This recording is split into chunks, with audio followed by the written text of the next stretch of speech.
Bapak Wakil Kepala Sekolah dan Ibu Wakil Kepala Sekolah dan teman-teman guru yang saya cintai.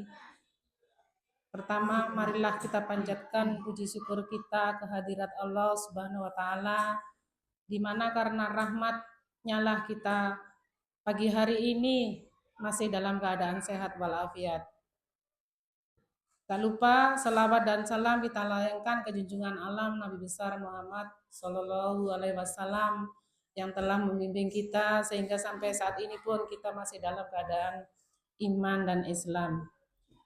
Bapak Ibu guru yang terhormat, alhamdulillah pada kesempatan pagi ini kita akan membahas atau melaksanakan rapat kecil membahas tentang diseminasi positif. Mungkin ini bagi kita asing ya istilah seperti ini, tapi kalau kita kait-kaitkan dengan mungkin kalau istilah pada zaman dahulu, kalau guru-guru yang dahulu mungkin seperti kegiatan positif lah begitu ya, yang diarahkan untuk siswa. Untuk itu Bapak Ibu lebih jelasnya nanti akan dipaparkan oleh Bapak Wakasek. Mungkin nanti ada penyegaran-penyegaran dari Bapak Ibu, mari kita berembuk bersama. Mengingat tugas kita sebagai guru sekarang ini tidak hanya mengajar saja, tapi kita adalah mendidik. Ya, mendidik akhlak itu yang paling perlu. Mungkin kalau didasari dengan akhlak yang baik, pembelajaran akan insya Allah berhasil. Mungkin pengantarnya hanya ini yang bisa saya sampaikan. Selanjutnya kami serahkan waktu dan kesempatan kepada Bapak Wakil Kepala Sekolah untuk mendistribusikan diseminasi positif itu. Terima kasih, kepadanya kami silakan. Terima kasih saya ucapkan kepada Ibu Guru Horia sebagai pengganti kepala sekolah yang membuka acara diseminasi ini, di mana Bapak Ibu bahwa diseminasi budaya positif ini adalah salah satu syarat aksi nyata untuk calon guru penggerak.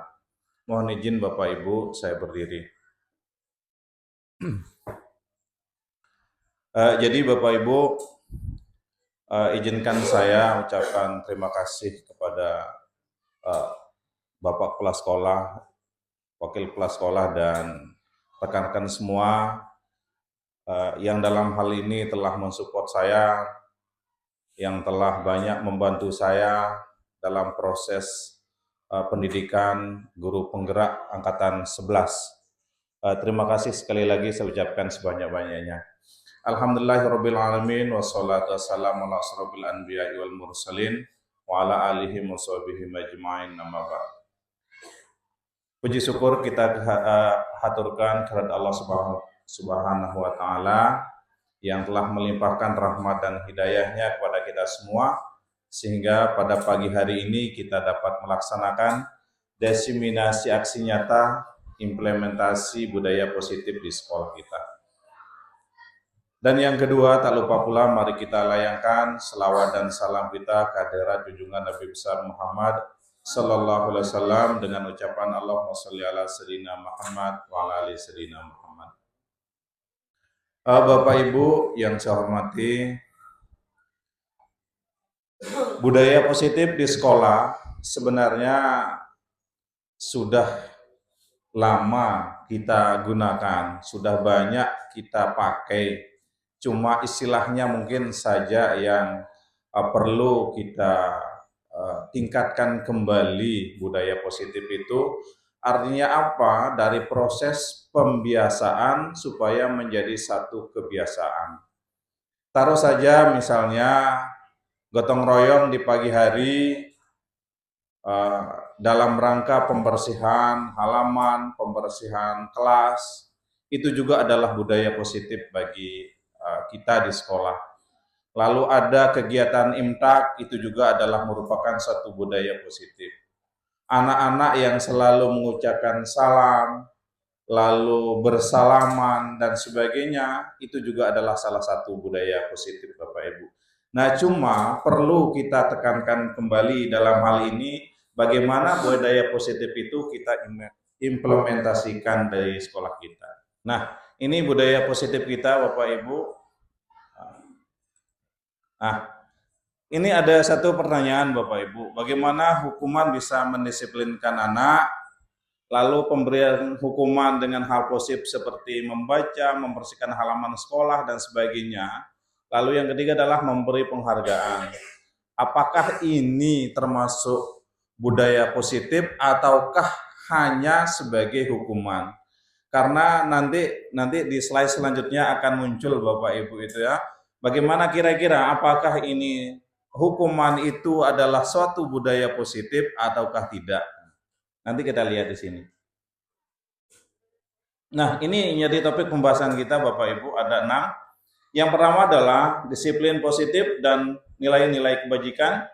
Lalu yang kedua adalah teori motivasi, hukuman, penghargaan, dan restitusi. Restitusi itu adalah salah satu upaya kita bagaimana untuk istilahnya menyelesaikan masalah tanpa masalah seperti di Pegadaian itu ya.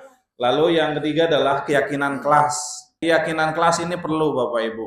Keyakinan kelas itu akan turun menjadi peraturan kelas. Nah, kalau sudah ada peraturan kelas, nanti ada kesepakatan kelas. Bila perlu Bapak Ibu, sebelum kita belajar juga kita sepakati itu apa saja menjadi kesepakatan kelas kita suatu pembelajaran. Jadi kesepakatan kelas itu tidak mesti kesepakatan yang dibuat oleh kelas itu sendiri.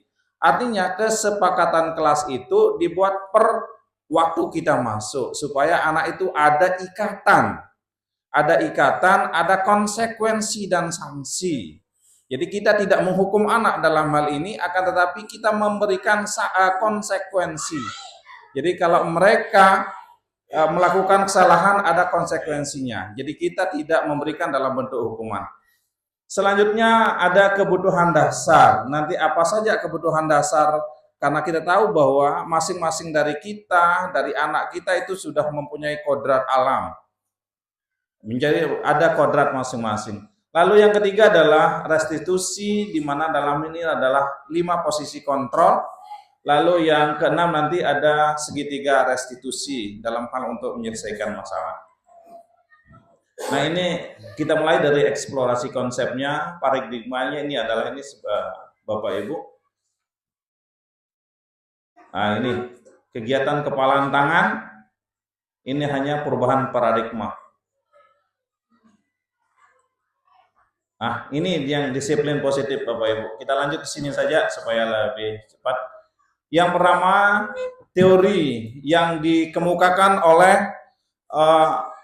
Dr. William Glasser. Jadi Dr. William Glasser ini memberikan ada 5 disiplin positif, ada 4 begitu. Yang pertama, Anda tidak bisa mengontrol orang lain, hanya Anda bisa mengontrol diri sendiri. Yang kedua adalah, ini nanti ada turunannya Bapak Ibu ya, semua perilaku memiliki tujuan. Dari tujuan ini nanti timbullah motivasi. Lalu yang ketiga, model berpikir menang-menang. Lalu yang kolaborasi atau kerjasama dengan konsensus menciptakan pilihan-pilihan baru. Ini yang muncul adalah 5 posisi kontrol tadi. Lalu yang terakhir ada realitas atau kebutuhan. Nah, disinilah muncul 5 kebutuhan dasar itu. Yang pertama adalah Anda tidak bisa mengontrol orang lain, hanya mengontrol diri sendiri. Maknanya adalah seperti ini Bapak Ibu, kita belajar mengontrol diri dengan menggali potensi kita sendiri. Jadi dengan menggali potensi kita, maka dari sana akan tercipta untuk menggali potensi dari anak-anak kita. Lalu yang kedua adalah semua perilaku itu memiliki tujuan. Di sini muncul teori motivasi untuk menghindari hukuman. Jadi mari kita hindari hukum-menghukum istilahnya itu untuk kumer ini Bapak Ibu ya. Lalu untuk mendapatkan imbalan, kita sebaiknya tidak memberikan apa istilahnya imbalan terhadap anak. Artinya begini, kalau kamu kerja dengan baik, saya kasih kamu nilai sekian. Nah seperti itu yang mungkin sudah kita mulai kikis Bapak Ibu ya. Lalu yang ketiga adalah menghargai diri sendiri. Dalam hal ini adalah posisi guru sebagai manajer Bapak Ibu. Nanti terkait dengan posisi 5 kontrol. Jadi untuk menghindari hukuman itu kadang selama ini kita menggunakan dua itu, menghukum dan pembuat rasa bersalah. Kamu tahu enggak kamu itu salah? Nah, itu artinya kita membuat anak itu merasa bersalah. Lalu kita hukum dia, kalau kamu tidak mengerjakan PR, kamu harus angkat kaki sebelah. Nah, itu juga namanya menghukum Bapak Ibu. Itu yang mungkin akan dihindari. Nah, selanjutnya untuk mendapatkan imbalan itu, perlakukanlah mereka itu, artinya peserta didik itu, sebagai teman. Usahakan minimal sebagai teman atau sebagai pemantau. Nah, artinya sebagai pemantau itu besok saya akan lihat kamu. Nah, itu sudah dikatakan sebagai pemantau, Bapak Ibu. Kalau kamu tidak kerja, awas kamu besok akan saya lihat sampai di mana pekerjaanmu. Ah, itu namanya pemantau, Bapak Ibu. Nah, paling bagusnya adalah sebagai manajer. Mari kita rangkul mereka, apa kesalahan mereka. Nanti akan lebih jelas di restitusi segitiga, Bapak Ibu. Ya. Selanjutnya, dengan menghargai diri sendiri itu adalah timbul nilai-nilai kebajikan universal. Mereka akan sadar dengan sendirinya. Nah, dengan kesadaran diri itu, timbullah yang disebut dengan keyakinan kelas. Mengucap salam, misalnya masuk, mengucapkan salam, memberi senyum terhadap teman, di sana bisa kita buat. Mungkin itu nanti Bapak dan Ibu wali kelas itu bisa membuat keyakinan kelas dulu, lalu dari keyakinan kelas akan turun menjadi kesepakatan kelas atau peraturan kelas. Nah, kalau sudah menjadi nilai-nilai kebajikan itu, timbul motivasi intrinsik, artinya motivasi dari anak itu sendiri, motivasi dari dalam kesadarannya. Nah, cuma ini yang menjadi PR kita, Bapak Ibu, bagaimana untuk dari pembiasaan akan menjadi satu kebiasaan. Itu yang masih menjadi kendala kita. Nah, selanjutnya dari posisi manajer ini, Bapak Ibu, di sana posisi manajer kita itu timbullah atau muncul yang disebut dengan segitiga restitusi. Segitiga restitusi itu seperti segitiga sama sisi.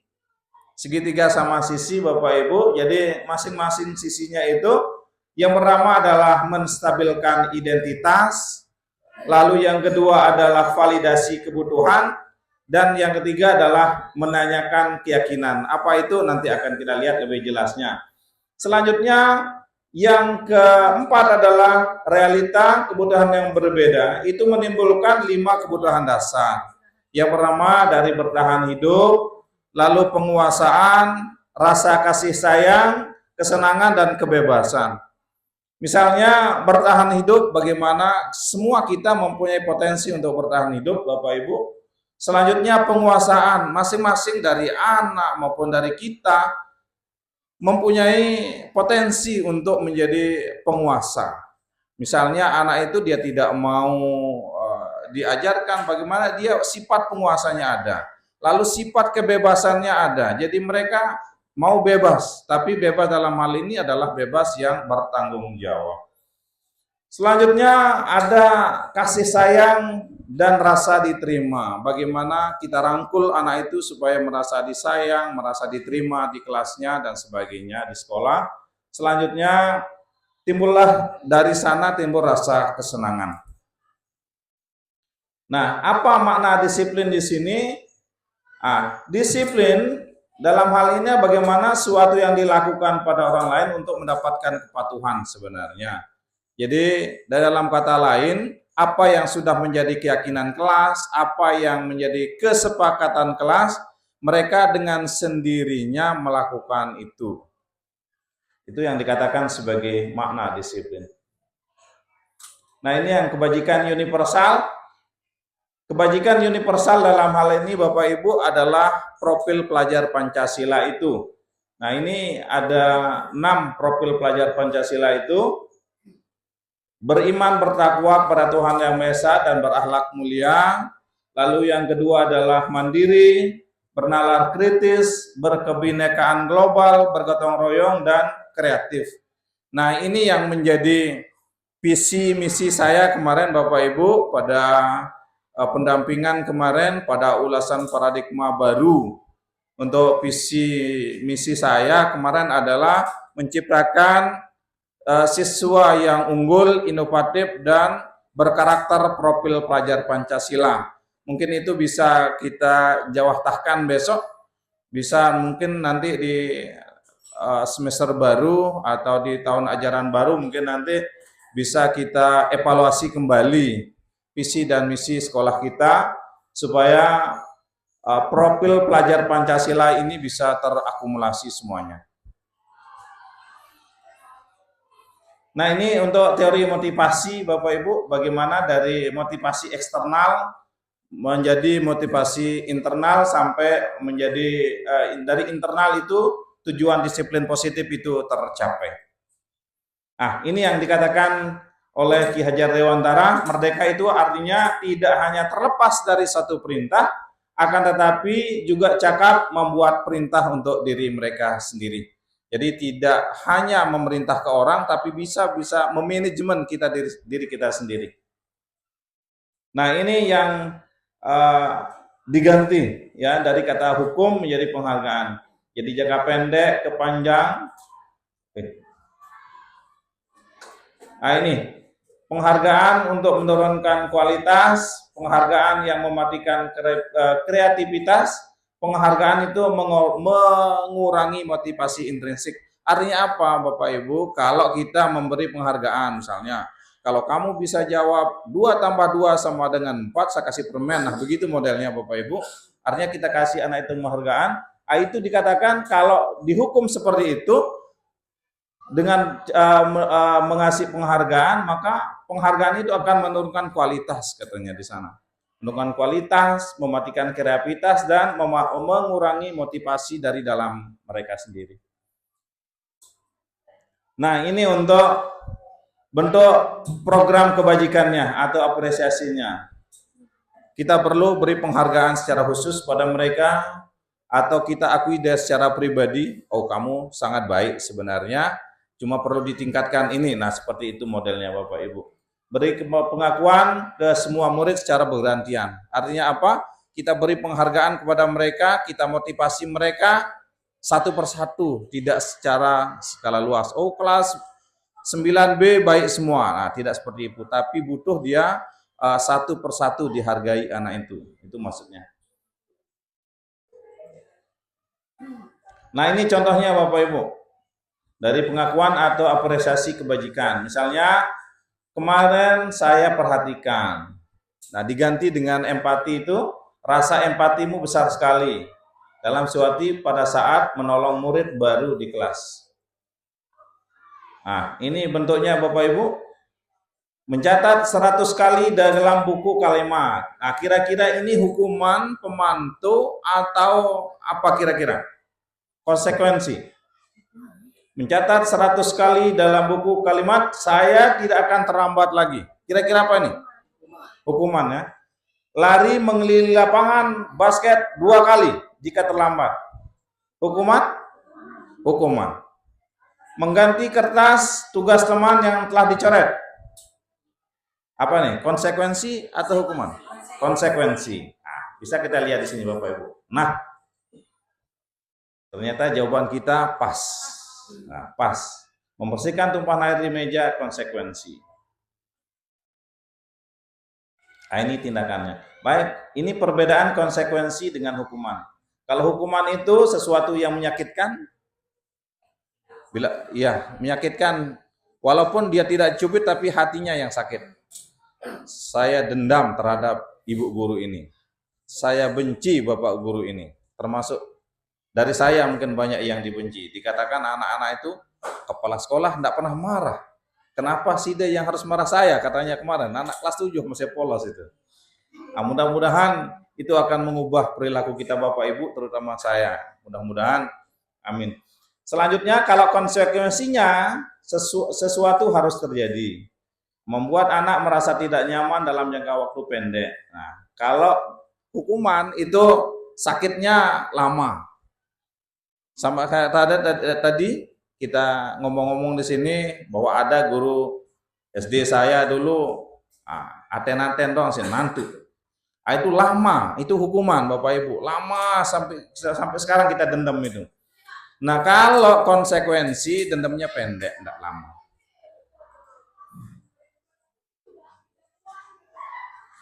Enggak jalan ini pasang.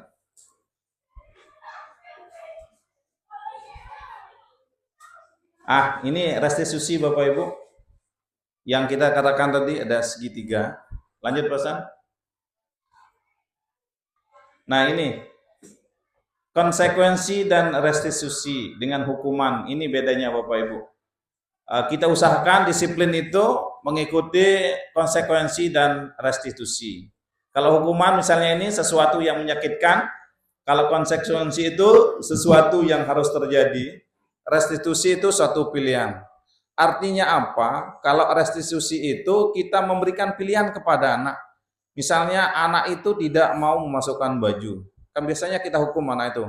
Kamu tidak masukkan baju, push up 100 kali. Push up 10 kali. Itu hukuman Bapak Ibu.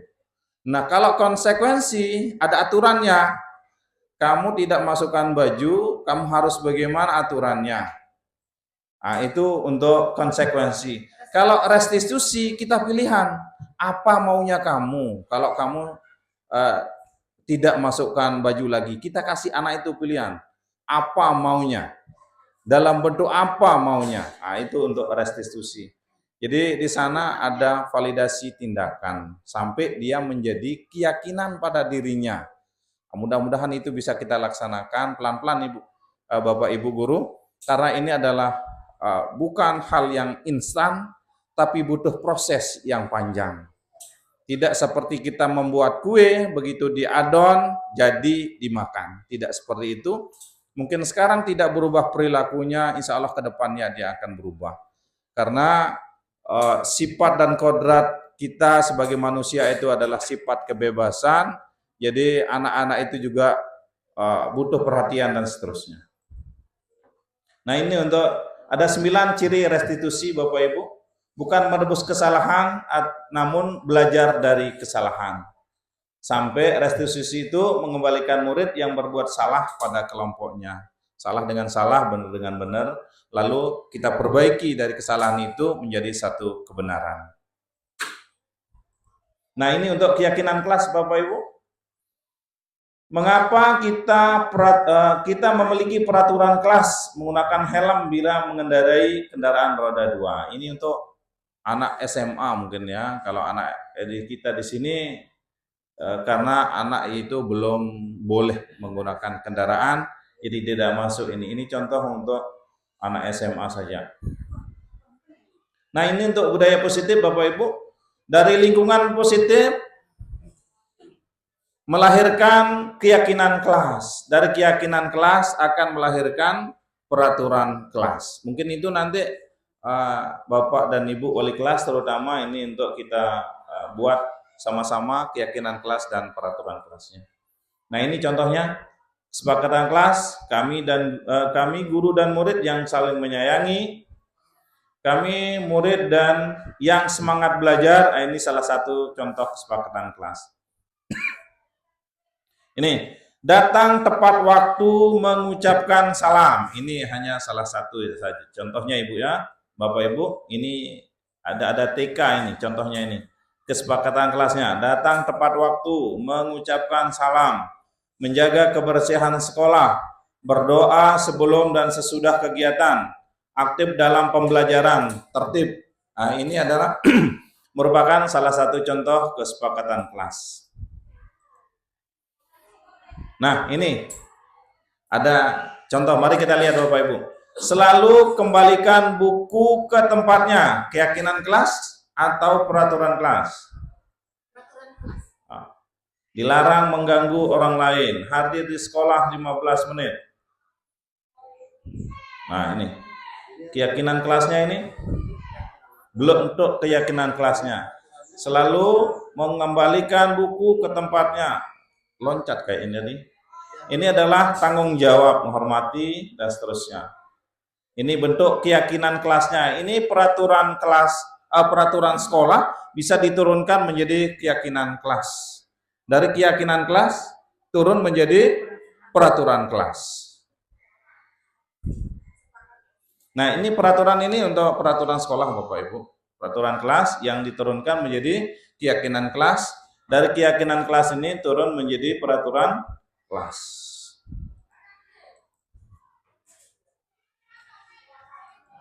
Diam ini Pak Hasan. Lanjut slide-nya. Lanjut. Nah, ini untuk kebutuhan dasar yang tadi Bapak Ibu. Ada 5 kebutuhan dasar, rasa kasih sayang dan rasa diterima, penguasaan, kebebasan, kesenangan, dan bertahan hidup. Bertahan hidup yang pertama kalau tidak salah. Nah, ini 5 posisi kontrol yang tadi kita bahas itu. Sebagai penghukum, pembuat rasa bersalah, teman, pemantau, dan terakhir adalah manajer. Nah, bisa dilihat di sana, guru berbuat. Nah, caranya adalah menghardik, menunjuk-nunjuk, menyakiti, menyindir. Nah, itu salah satu contoh penghukum. Untuk pembuat rasa bersalah, misalnya berceramah dan mengatakan seharusnya kamu begini-begini. Ibu kecewa terhadap kamu karena kamu begini. Nah, itu adalah pembuat rasa bersalah. Nah, kalau sebagai teman membuat alasan-alasan untuk muridnya, oh kamu harus begini-begini. Nah, itu sebagai teman. Lalu untuk sebagai pemantau, ada hukumannya. Kalau kamu besok begini lagi, kamu akan saya lihat. Kamu harus diberi ini. Nah, itu sebagai pemantau. Nah, kalau sebagai manajer kita ajukan pertanyaan-pertanyaan pemantik yang anak itu seolah-olah dia tidak bersalah, tapi dengan sendirinya akan mengungkapkan apa yang menjadi persoalan mereka. Nah, misalnya kayak kemarin siapa yang merasa di kelasnya seolah-olah dibully dan sebagainya, dengan sendirinya akan bercerita. Nah, itu adalah kita sebagai manajer Bapak Ibu. Dan seterusnya, ini adalah contoh-contohnya Bapak Ibu. Nah, ini pertanyaannya, siapa yang mengatakan saya kecewa sekali dengan kamu? Di mana ini posisinya? Nah, itu pembuat rasa bersalah, kamu tidak pernah benar melakukannya. Itu sebagai penghukum, kamu selalu yang paling terakhir. Nah, itu juga penghukum, bagaimana kamu bisa menyelesaikan masalah ini sebagai posisi kita sebagai manajer. Nah, ini segitiga restitusi yang kita bicarakan tadi itu, bagaimana kita mengelola suatu masalah tanpa ada masalah. Artinya anak itu kita kelola supaya tidak kita menghukum, tetapi kita memberikan solusi cara pemecahan masalahnya. Kita lebih banyak sekarang akan menjadi guru BP sebenarnya Bapak Ibu. Ya, ini validasi tindakan, menstabilkan identitas dan menaikkan keyakinan.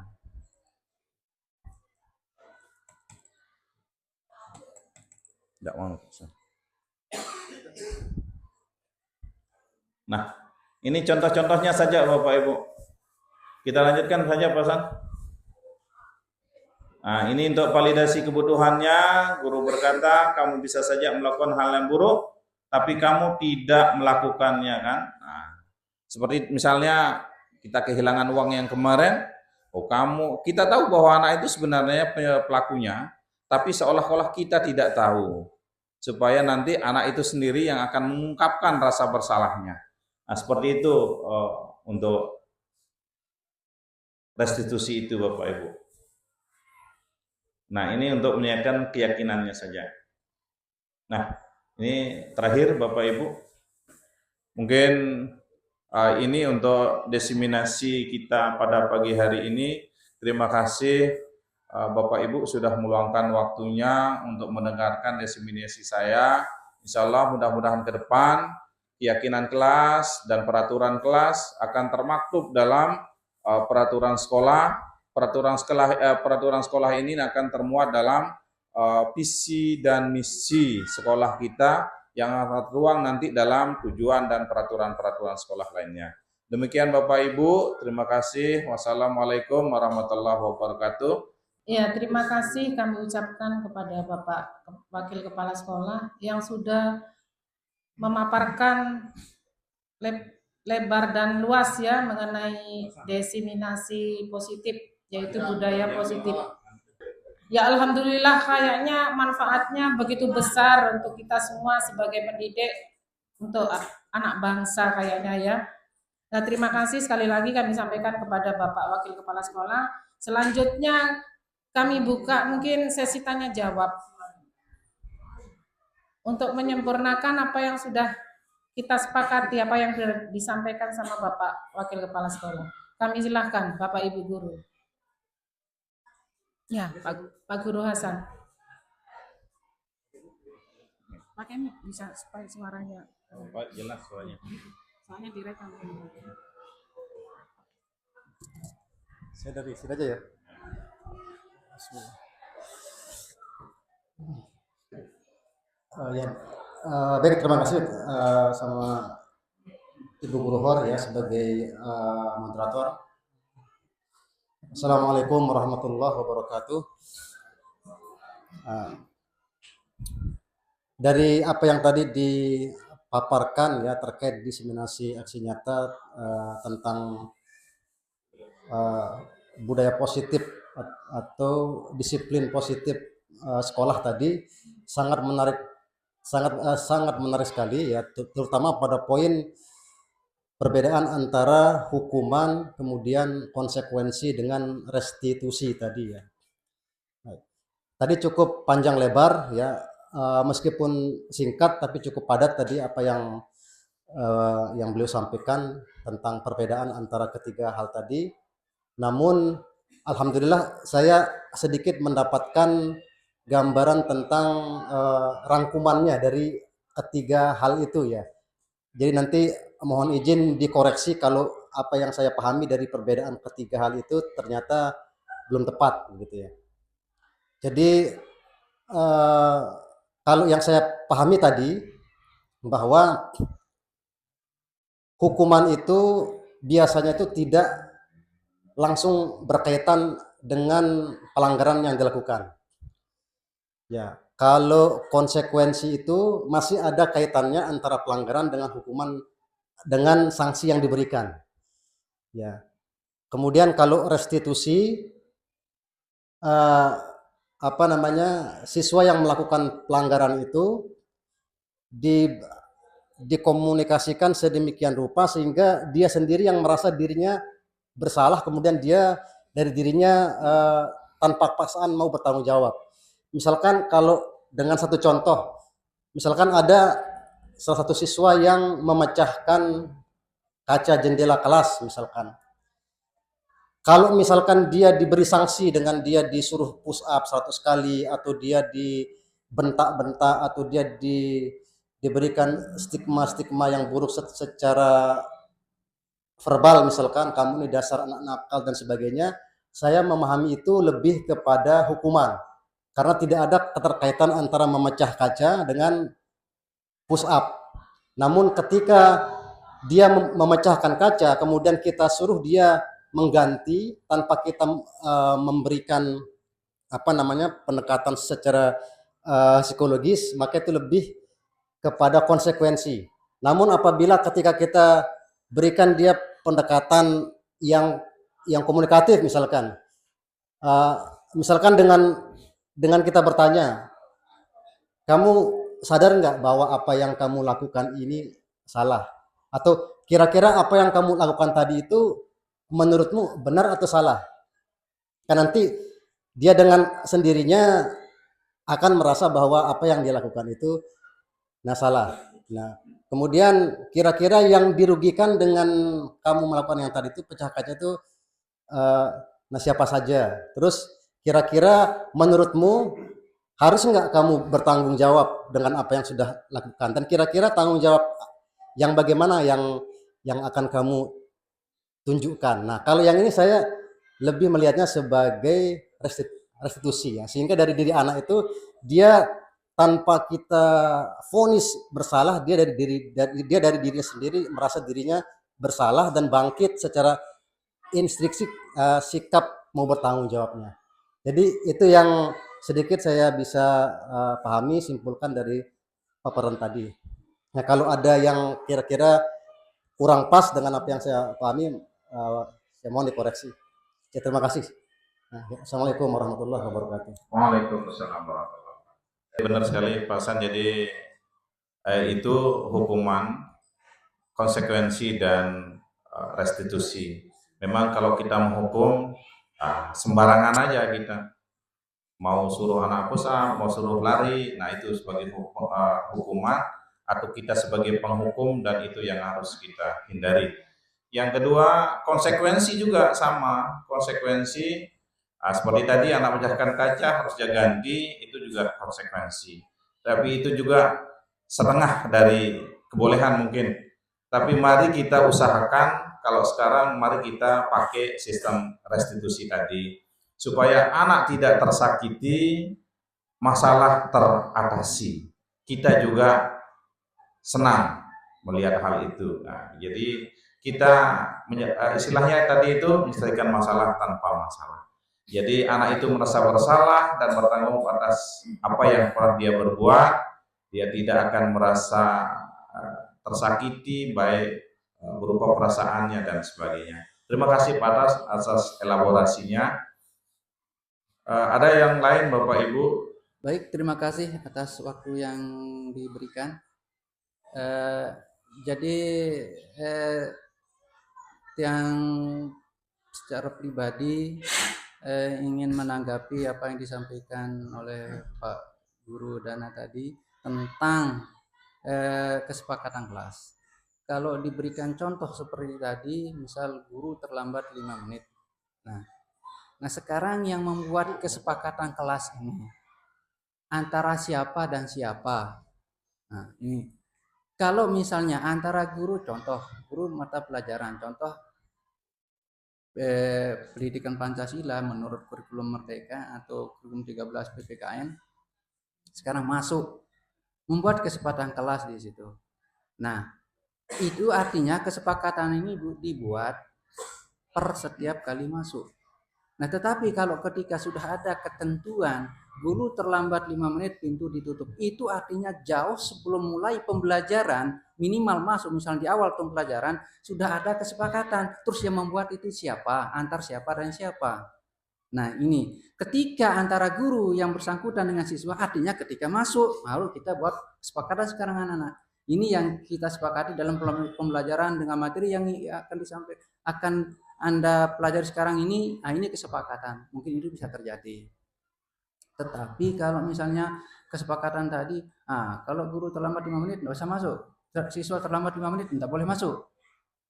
Nah kalau kesepakatan seperti ini artinya harus institusi yang membuat, bukan kelas. Ya institusi artinya lembaga sekolah. Nah ini tergantung pemahaman kita terhadap kesepakatan, makna kesepakatan di sini. Nah jadi mungkin ini yang perlu diperjelas. Kesepakatan kelas itu dibuat ketika guru dengan siswa masuk saat itu, atau dibuat dari jauh sebelumnya, minimal sehari sebelum masuk. Nah besok ada pelajaran pendidikan Pancasila, ada pelajaran matematika. Nah kesepakatan kita besok begini, mungkin itu bisa diterapkan untuk yang bagi yang dianalogikan, contoh seperti terlambat 5 menit tadi. Nah ini maksud saya. Nah sekarang kalau misalnya selain dari kesepakatan, misalnya terlambat 5 menit atau apa bentuk kesepakatan itu, nah ini juga mungkin perlu diceritakan lah kepada kami ini kesepakatan. Kenapa? Kalau yang secara pribadi itu selalu menyampaikan dia sebelum memulai materi itu dari dulu, sebelum Nadiem menjadi Menteri Pendidikan yang sudah mulai membuat itu seperti itu. Kalau naik sanggup nanti ini menit gawe. Nah itu suara anak itu yang sama juga dengan sistem literasi. Sebelum Nadiem menjadi Menteri Pendidikan itu selalu boleh dicek yang itu di jurnal kelas yang dilakukan, pasti kegiatan yang setiap itu literasi itu wajib, itu boleh dicek sejak saya di sini itu. Nah bahkan sebelum Nadiem itu artinya dulu ketika masih Pak Uje jadi kepala sekolah di SMP 2 itu selalu yang mengisi jurnal itu literasi. Nah ini jadi sekarang ini setelah kurikulum Merdeka kita banyak sekali dibantu sesungguhnya oleh Pak Nadiem ini, banyak sekali dibantu terutama guru. Artinya apa? Guru sekarang ini boleh dikatakan tidak terlalu seperti dulu itu capek hampir saja copot giginya, bahkan lidahnya sampai mungkin mau patah mau bicaranya dulu untuk menyampaikan materi kepada siswa.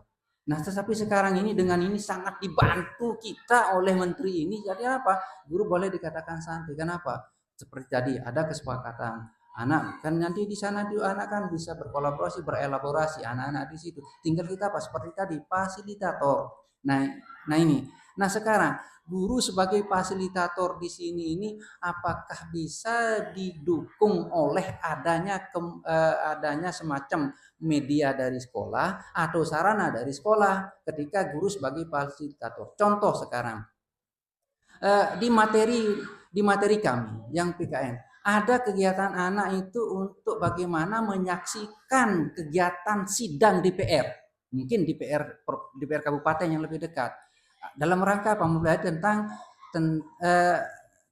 tentang apa saja yang menjadi hak-hak DPR di situ, karena hak DPR dan fungsi DPR yang kami bahas. Nah sementara sekarang guru sebagai fasilitator, apa mampu enggak seorang guru itu akan membawa anak ke kantor DPR kalau tidak disupport dari sekolah? Nah ini untuk fasilitator itu sebagai fasilitator. Nah ini untuk kami yang misalnya PKN membahas tentang itu. Dan belum lagi yang lain-lain mungkin agak sulit. Yang mungkin pelajaran IPA yang harus bagaimana dia bereksplorasi di laut misalnya tentang habitat, tentang komunitas apa di laut itu mungkin lebih sulit lagi itu untuk menyiapkan fasilitas seperti itu. Nah sekarang kita sesuaikan lagi-lagi sekarang ini ada kebijakan ya sesuai dengan kemampuan yang ada di sekolah. Nah sekarang fasilitas yang ada itu sebenarnya supaya bisa disiapkan guru itu sesuai dengan kemampuan sekolah itu juga berupa apa. Nah ini mungkin perlu diklarifikasi juga nanti mungkin di sini pemangku kebijakan mungkin yang akan menjawab yang seperti ini. Ya ini yang sampaikan, kurang lebihnya mohon maaf, sekali lagi mohon maaf mungkin terlalu berlebihan saya bicara. Wassalamualaikum warahmatullahi wabarakatuh. Hanya sedikit bertanya untuk mengaitkan antara hukuman, konsekuensi dan restitusi. Nah, ya masih kelegotan karena istilah baru. Jadi mengenai hukuman, dengan memberikan anak nilai yang berbeda. Kan tadi yang lihat di paparannya, manusia itu memang sudah dibuat berbeda. Orang kembar saja sudah berbeda. Dari sekian juta miliar manusia ini tidak ada yang sama otaknya. Tidak ada yang sama perilakunya dari hasil penelitian. Nah, kemudian sekarang begitu dia anak ulangan, ujian, ada yang dikasih 8, ada yang dikasih 7, ada yang dikasih 6. Apakah itu bukan suatu hukuman bagi mereka? Berarti kita tidak melaksanakan kesetaraan di sana. Nah itu dengan memberikan nilai yang berbeda-beda. Nah itu apakah itu hukuman, konsekuensi atau restitusi? Nah, masuknya kemana? Karena mau tidak mau, suka tidak suka, begitu dia mendapat nilai rendah anak, dia tidak suka. Dia merasa, aduh saya tetap masuk, kok saya setiap hari masuk, tapi kok saya harus dapat 7,5.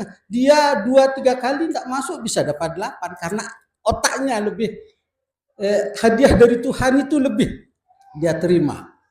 Nah, bagaimana dalam hal ini kalau memang seperti itu?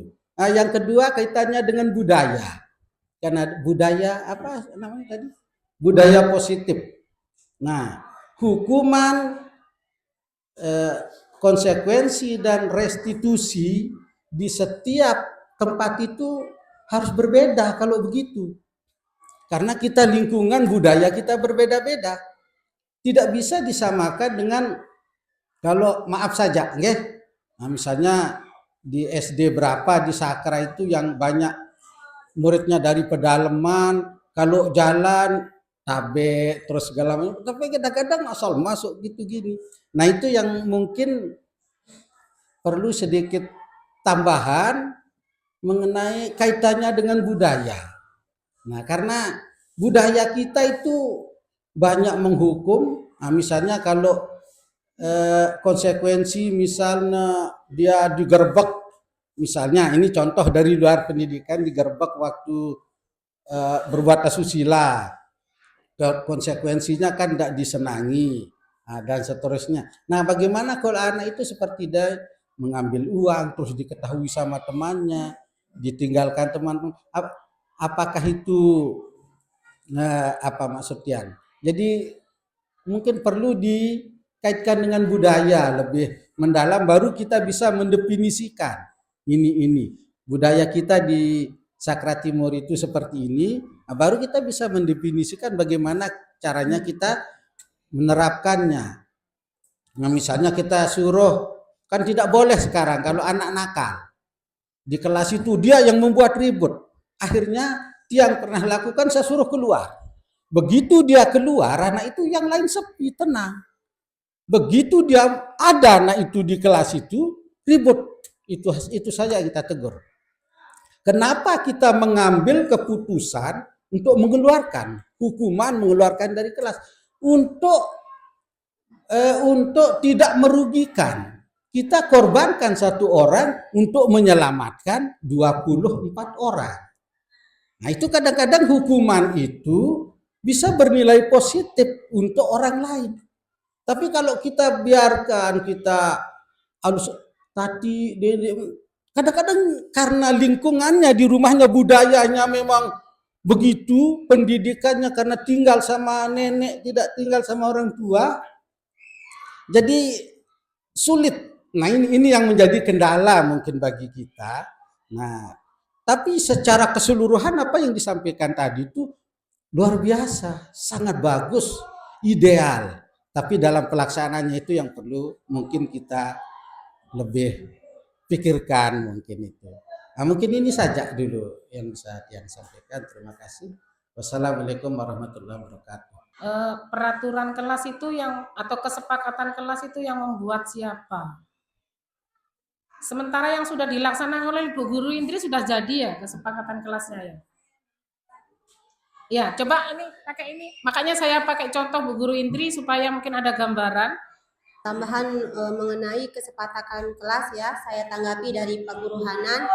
Sebelumnya kan sudah ada instruksi dari Pak Waka supaya masing-masing wali kelas itu membuat kesepakatan di kelas. Berarti kesepakatan itu kita sebelum memulai pembelajaran kita bikin antara wali kelas dan siswa di mana tempat kita menjadi wali kelas. Misalnya saya wali kelas 7A.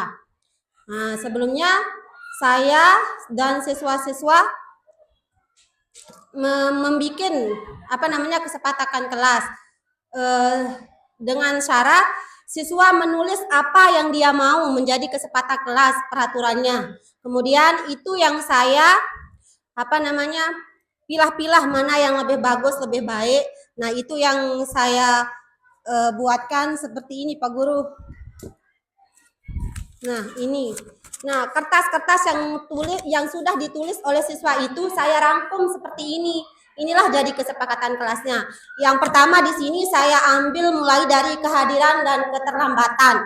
Di sana siswa harus datang tepat waktu. Nah, jika terlambat, ada ketua kelas atau mereka melapor ke saya siapa yang terlambat hari ini. Nah, saya cek, kemudian ada konsekuensinya dari wali kelas.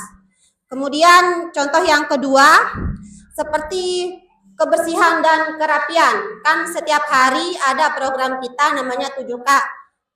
Ada guru yang piket. Nah, kita mengurus anak-anak untuk yang bertugas hari itu. Nah, anak-anak kita kontrol, kita awasi siapa yang punya piket. Yang punya piket berarti membersihkan kelasnya. Dan yang lainnya berarti bergotong royong membersihkan halaman sekolah dan di belakang halaman kelasnya. Cukup itu saja Pak Guru. Assalamualaikum warahmatullahi wabarakatuh. Jadi ini kesepakatan kelas yang ada di kelas. Kalau misalnya guru datang terlambat 5 menit atau 15 menit, nah itulah kembali kepada hak kita atau hak asasi kita sebagai guru mungkin Bapak ya, kita terikat dengan aturan. Nah, mungkin itu jawaban saya. Mungkin ada tambahan dari Pak Guru Miin. Terima kasih. Berkembang bagus nih. Terima kasih. Ini elaborasi yang bagus. Begini Pak Guru Hanan, jadi keyakinan kelas, misalnya di sana ada keyakinan kelasnya disiplin waktu. Nah, dari disiplin waktu ini turun menjadi kesepakatan kelas yang seperti tadi Bu Guru Indri, di sana pemaparannya masuk tepat waktu dan sebagainya, itu menjadi kesepakatan kelas. Sebenarnya siapa yang buat kesepakatan kelas? Jadi kalau wali kelas itu cukup sampai di keyakinan kelas. Tapi kadang keyakinan kelas kadang juga disebut sebagai kesepakatan kelas. Jadi kesepakatan kelas dalam hal ini per mapel juga bisa dibuat. Jadi yang membuat kesepakatan itu adalah antara kita sebagai guru mapel dengan siswanya. Bisa itu dibuat pada saat pertama kali kita masuk, artinya di awal tahun pelajaran atau di awal semester. Bisa juga dibuat per kali kita masuk, di tiap modul ajar dimunculkan juga bisa, dengan ice breakingnya apa modelnya dan sebagainya. Di sana juga di modul ajar itu juga tertuang. Jadi mengenai tadi seperti katanya Pak Bayi Budi bahwa antara guru dengan siswa, ya, karena yang membuat kesepakatan itu adalah gurunya sendiri dengan siswanya. Kalau sama-sama mengatakan kita membuat kesepakatan, termasuk guru juga, termasuk gurunya juga di sana membuat kesepakatan seperti itu. Bisa beda-beda, setiap guru bisa beda-beda kesepakatannya. Ya, tetapi kesepakatan yang dibuat oleh Bapak Ibu guru itu mencerminkan keyakinan kelas yang dibuat di kelas itu. Nah, seperti tadi disiplin waktu, turunannya apa? Ya tadi itu mau terlambat 15 menit misalnya, setiap masuk misalnya harus senyum, setiap apakah anak itu boleh makan dan minum, itu juga termasuk kesepakatan dari kelas kita. Kadang ada kelas yang misalnya prakarya, boleh saja anak itu kerja sambil makan, begitu kan? Jadi kesepakatannya beda-beda kita. Kalau guru matematika misalnya Pak Haji Kamarudin, kamu tidak boleh makan pada saat belajar. Nah, kesepakatannya seperti apa? Seperti itu dibuat.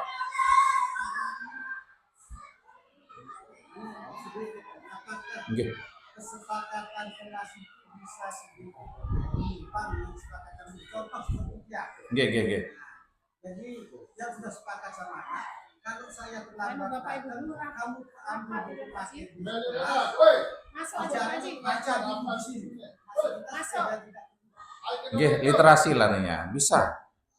Tergantung kita. Misalnya bahasa Indonesia, kesepakatannya sebelum kita memulai pelajaran, anak peserta didik membaca 10 menit. Tergantung itu kesepakatannya. Artinya literasi. Antara keyakinan kelas kan beriringan dengan kesepakatan kelas. Jadi tadi keyakinan kelas itu kan dibuat di awal sama dengan wali kelasnya. Termasuk misalnya disiplin waktu. Nah, disiplin waktu ini turunannya adalah kesepakatan kelas yang dibuat juga oleh masing-masing guru nantinya. Nah, kalau di sana disepakati bahwa guru antara kita dengan siswa sama-sama kalau terlambat 5 menit tidak sama-sama tidak boleh masuk, ya kita terikat dengan kesepakatan itu. Kita sebagai guru terlambat 5 menit maka kita tidak akan masuk, anak terlambat 5 menit juga tidak akan masuk, tergantung dari kesepakatannya. Nah, tapi masa kita terlambat 5 menit tidak bisa masuk, kan begitu, itu larinya. Oke. Terus mengenai yang dielaborasi oleh Mami tadi,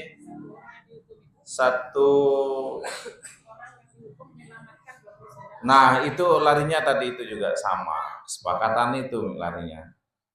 Jadi masa satu orang kena semua dihukum gitu kan? Tidak seperti itu misalnya. Okay. Kalau satu yang mengganggu, nah, kan begini maksudnya, kan ada misalnya di kesepakatan yang kita buang. Jadi kalau satu yang berbuat, keluar yang berbuat. Nah itu kan kesepakatan. Jadi mereka kalau dia berbuat nanti, kita sebagai guru tidak akan bicara seperti itu. Nanti temannya sendiri yang akan, oh kamu keluar, langsung temannya. Karena itu adalah sudah menjadi kesepakatannya. Jadi sebenarnya seperti kata Pak Guru Hanan tadi, enak kita. Jadi anak itu sendiri yang akan memberikan umpan balik terhadap temannya. Oh kamu sudah salah, sudah keluar sana, gitu kan begitu. Itu maksudnya. Ini enak sebenarnya Bapak Ibu kalau sudah ada keyakinan kelas yang kita buat, lalu kita turunkan menjadi kesepakatan itu. Mungkin satu saya tambahkan ya, kalau kesepakatan kelas ini tadi sudah dipaparkan sama Bu Guru Indri, sudah itu semua berjalan, sudah dilaksanakan kayak katanya Pak Haji Arpah, harus dilaksanakan karena tidak laksanakan itu apa Pak Haji? Berdosa, ya. Tetapi yang perlu adalah supervisornya ya, Bu Guru Indri. Jadi sudah dibuat kesepakatan, jadi dipantau ya Bapak Ibu wali kelas kalau sudah membuat kesepakatan. Seperti contoh kebersihan itu juga banyak sampah yang anak-anak itu masih belum jadi kebiasaan dan sadar untuk membuang. Ya, jadi belum menjadi kebiasaan masih ya. Jadi perlu pemantauan dari Bapak Ibu guru semua. Mungkin itu saja. Yang terakhir untuk selanjutnya mari kita tutup kegiatan ini. Kami persilahkan Pak Guru Hasan untuk menutupnya. Mudah-mudahan apa yang sudah kita laksanakan semuanya akan menjadi amal ibadah kita. Terima kasih. Assalamualaikum warahmatullahi wabarakatuh.